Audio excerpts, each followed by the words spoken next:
Okey, Assalamualaikum. Hari ini kita akan sambung semula sesi pembelajaran kita dalam tajuk mikroorganisma. Okey, so hari ini kita akan masuk kepada tajuk seterusnya iaitu proses hidup mikroorganisma. Okey, so sediakan dan pastikan ada buku teks bersama awak, juga buku nota dan juga alat tulis. Okey, so bila kita tengok kepada proses hidup mikroorganisma, kita kena tahu sebab kita dah belajar pada minggu lepas, mikroorganisma ni juga adalah benda hidup. So bila melibatkan benda hidup, semestinya ia juga boleh melakukan proses hidup. Okey, so kita tengok apakah proses hidup pertama yang dilakukan oleh mikroorganisma. Okey. Yang pertama dia kata mikroorganisma boleh bernafas. Iaitu dia kata mikroorganisma adalah benda hidup yang menjalankan proses hidup dan mikroorganisma bernafas dengan membebaskan gas karbon dioksida. Sama macam kita juga bila kita bernafas kita juga membebaskan gas karbon dioksida. Sama juga seperti mikroorganisma. Okey, so tajuk mikroorganisma bernafas ni kita boleh tengok eksperimen yang diberikan dalam buku teks pada muka surat 26. Okey, so cikgu nak awak buka buku teks muka surat 26. Okey, so kita tengok satu-satu apakah yang diberitahu dalam eksperimen mikroorganisma bernafas. Okey, kalau awak tengok pada buku teks, dia menjalankan eksperimen untuk membuktikan yeast bernafas dan membebaskan gas. Yang seperti yang cikgu cakap tadi lah. Okey, apa yang diperlukan dekat sini? Kita tengok kepada langkah-langkah terus. Okey, dia kata isikan 250 ml air suam ke dalam botol plastik. Kemudian masukkan 3 sudu kecil yeast ke dalam botol. Tambah 1 sudu besar gula dan goncangkan botol. Pasang belon pada mulut botol. Buat pemerhatian kamu pada saiz belon. Yang keenam, ukur diameter belon menggunakan benang dan pembaris bagi setiap 5 minit dalam tempoh 20 minit. Okey, bincangkan hasil pemerhatian kamu di hadapan kelas. Okey, bila kita buat eksperimen ni nanti, awak akan nampak belon ni akan mengembang. Okey, belon ni mengembang. Kenapa belon ni mengembang? Kerana yeast yang kita telah masukkan dalam air ni tadi telah bernafas dengan membebaskan gas. Tapi dia bernafas juga, dia dibantu oleh gula. Gula tu adalah sumber makanan bagi yeast. Jadi bila dia mendapat tenaga, dia akan bernafas dan membebaskan gas menyebabkan belon ni akan mengembang. Okey, kalau kita tengok apakah perubahan yang dapat diperhatikan pada soalan ni. Okey, so tadi cikgu dah cakap, okey, perubahan yang dapat diperhatikan nanti awak salin, awak tulis jawapan dia. Okey, kena cakap didapati saiz belon bertambah ataupun didapati belon mengembang. Okey, soalan yang kedua, nyatakan inferen kamu tentang perubahan yang diperhatikan. Okey, bila awak nampak tadi, awak dah nampak belon ni dah mengembang. Saiz dia dah bertambah, berikan inferen. Sebab dia tadi apa? Balik kepada tajuk dia. Tajuk dia apa? Bernafas tadi. So awak kena sebutlah. Kerana yeast bernafas dengan membebaskan gas karbon dioksida. Okey, itu jawapan yang kedua. Yang ketiga, mengapa gula digunakan dalam penyiasatan ini? Tadi cikgu dah sebut. Kenapa gula kita guna? Ni. Ni contoh yang cikgu bagi ni lah. Ni. Nampak tak belon ni dah mengembang? Kenapa perlu letakkan gula dalam ni? Okey, sebab tadi cikgu kata gula adalah sumber makanan kepada yeast. So bila sumber makanan dia akan memberi tenaga menyebabkan dia boleh bernafas menjalankan aktiviti hidupan dia. Okey, apakah kesimpulan yang boleh kamu buat? Kesimpulan ni ambil daripada tajuk dia. Apa tajuk tadi? Tajuk dia adalah tulis jawapan dia mikroorganisma bernafas. Itu saja kesimpulan dia. Dia kesimpulan ringkas lah. Okey, soalan kebat. Apa yang akan berlaku jika gula digantikan dengan garam? Okey, boleh tak gula ganti dengan garam? Tak boleh. Okey, so apa yang berlaku pada belon? Adakah belon mengembang? Tidak. Sebab apa? Sebab garam bukan sumber makanan bagi yeast. Okey, jelas? Okey, ni cikgu dah tunjuk tadi contoh. Nampak kan? Apa yang berlaku kepada belon setelah yeast tadi dibiarkan. Okey, nampak balon ni mengembang. Okey. So cuba tengok video yang cikgu nyatakan. Yang ni eksperimen yang dibuat tapi dia menggunakan dough. Okey, yang ni uli dough. Tadi kita guna balon. Okey, yang balon tu boleh buat sendiri dekat rumah. Okey, so kita tengok video bagaimana mikroorganisma bernafas.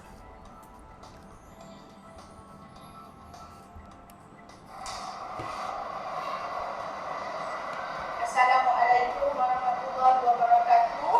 Pagi ini saya akan menjalankan satu demonstrasi untuk membuktikan adakah mikroorganisma bernafas. Jadi untuk tujuan itu kita memerlukan bahan-bahannya. Yang pertama, kita memerlukan tepung gandum, gula, yeast dan juga air suam. Okey. Saya akan membuat dua bancuhan dough yang mana saya akan namakan dough A dan dough B. Okey, mulakan dengan dough A. Perbezaan antara bancuhan dough A dan dough B ialah dough B nanti saya akan masukkan yeast, manakala dough A saya tidak akan memasukkan yeast. Okey, untuk yang pertama ni saya akan mulakan dengan bancuhan dough A dahulu. Masukkan gandum,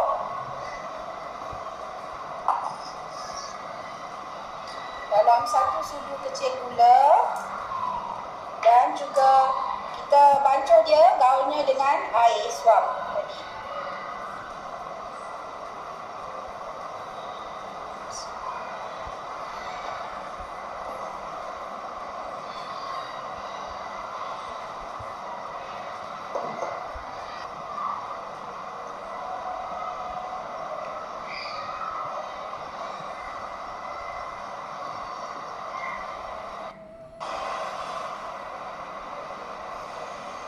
Beginilah rupa bentuk dough A yang telah siap digaul rata. Okey, kita akan letakkan ke tepi dan dilabelkan dengan nama dough A.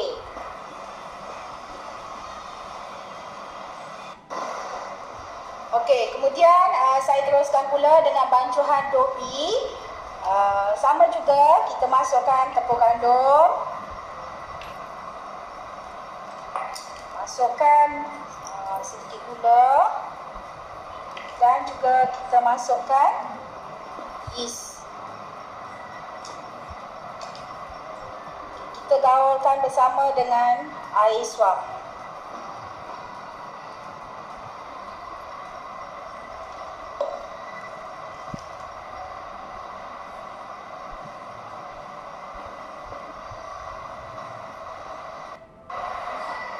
Okey, ini pula rupa bentuk dough B yang telah siap diuli atau digaul rata, dan kita namakan dia sebagai dough B. Dough ini kita akan biarkan selama setengah jam untuk melihat apakah hasilnya nanti. Okey, setelah setengah jam berlalu, inilah hasilnya. Kita boleh lihat di sini, dough A masih lagi dalam bentuk asal, saiznya tidak berubah. Manakala dough B, kita boleh lihat dengan jelas saiznya telah berubah menjadi lebih besar daripada yang asal. Okey. Dough A ni kita jadikan dia sebagai dough kawalan. Okey, sekarang kita lihat mengapa dough A saiznya menjadi lebih besar.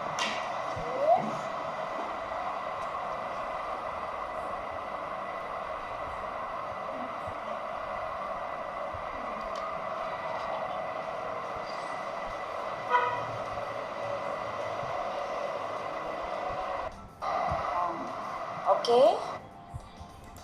Sekarang kita boleh lihat dengan jelas terdapatnya gelembung-gelembung udara yang ada di dalam dough ini, dan ini jelas membuktikan bahawa mikroorganisma bernafas.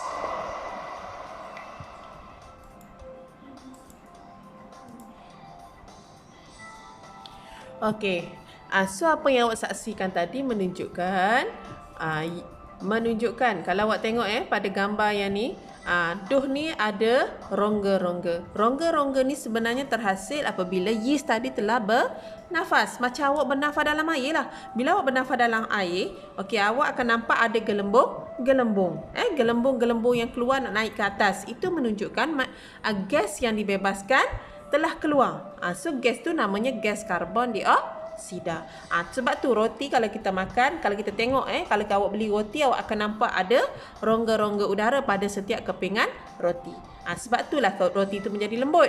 Kalau roti yang tak ada yeast, dia akan jadi keras. Sebab apa? Sebab rongga-rongga udara tak ada, tekstur dia tu akan menjadi keras. Okey, jelas Okey, seterusnya kita akan pergi kepada proses hidup yang kedua, iaitu mikroorganisma bergerak.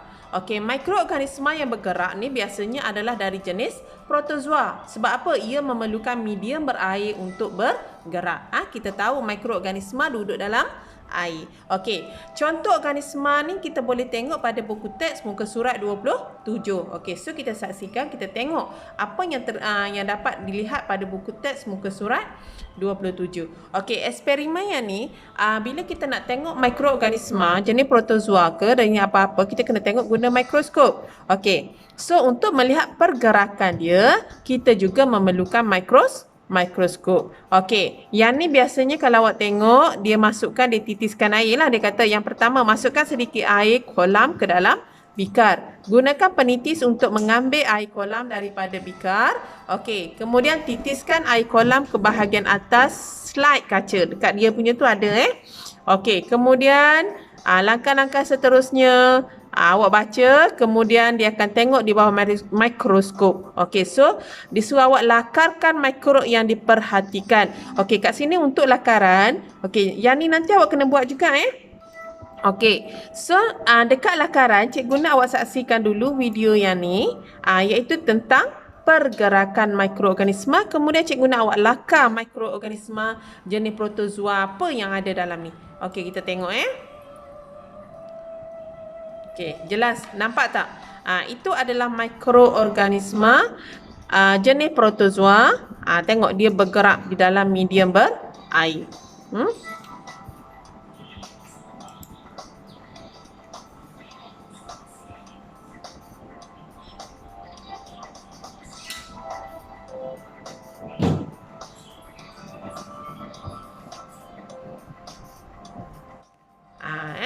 Kita tak boleh nampak dengan mata kasar.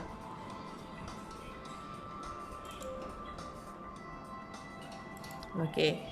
So ni adalah jenis mikroorganisma protozoa tersebut. Okey, so cikgu nak awak lakar je lah sekadar bentuk. Mungkin dia jenis ameba ke, jenis apa-apa sahaja. Okey. Seterusnya mikroorganisma melakukan proses hidup yang ketiga, iaitu bertumbuh. Kadang-kadang kita panggil membiak. Okey, mikroorganisma yang bertumbuh boleh dilihat pada permukaan roti, buahan. Roti lagi sekali cikgu nak tulis nasi sebenarnya. Permukaan roti, buahan, nasi dan juga lain-lain. Okey, kita dapat melihat kulat yang tumbuh. Ni biasanya kita boleh nampak dengan mata kasar lah. Okey, so kita tengok organisma bergerak. Ni cikgu salah tulis juga ni.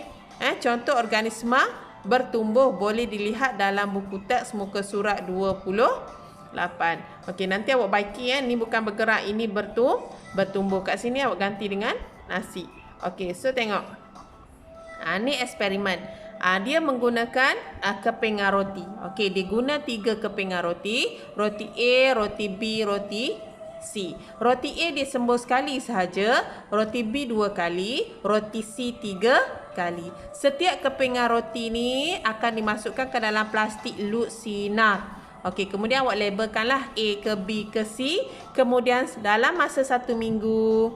Okey, selang 1 minggu, okey, awak tengok antara roti A, B, C tu apa yang telah berlaku padanya. Okey, biasanya kita akan nampak roti tu akan berkulat. Yang paling banyak kulat mestilah yang paling banyak terkena semburan air. Sebab apa? Air itu adalah medium yang menggalakkan juga ataupun faktor pertumbuhan mikroorganisma. Okey. So kita tengok ni. Ini adalah contoh mikroorganisma bertumbuh ataupun membiak. Biasanya kita tengok pada limau pun ada buah limau ataupun pada nasi, pada roti. Itulah nampak.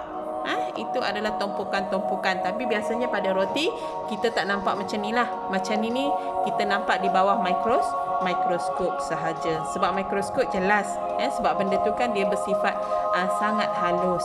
Okey, so ni bawah mikroskop kita boleh nampak dengan jelas.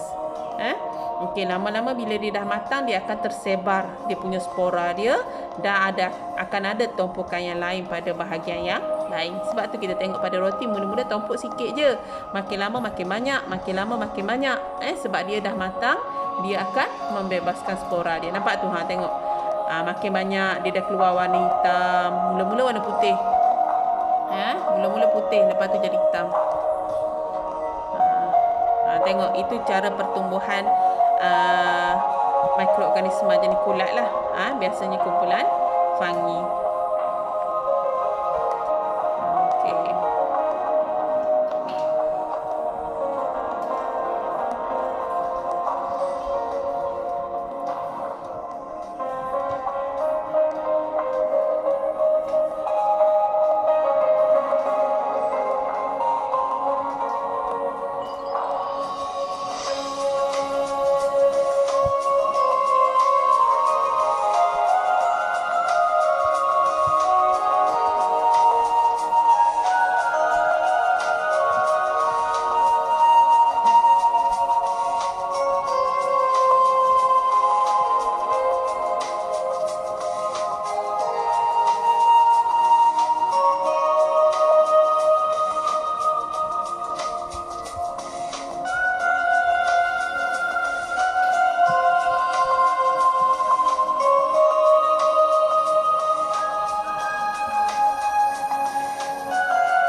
Itu semua di bawah mikroskop. Kita tak boleh tengok dengan mata kasar kita.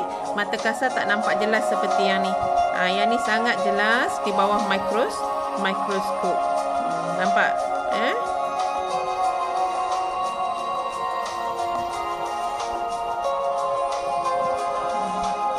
Cuba cepat sikit ya.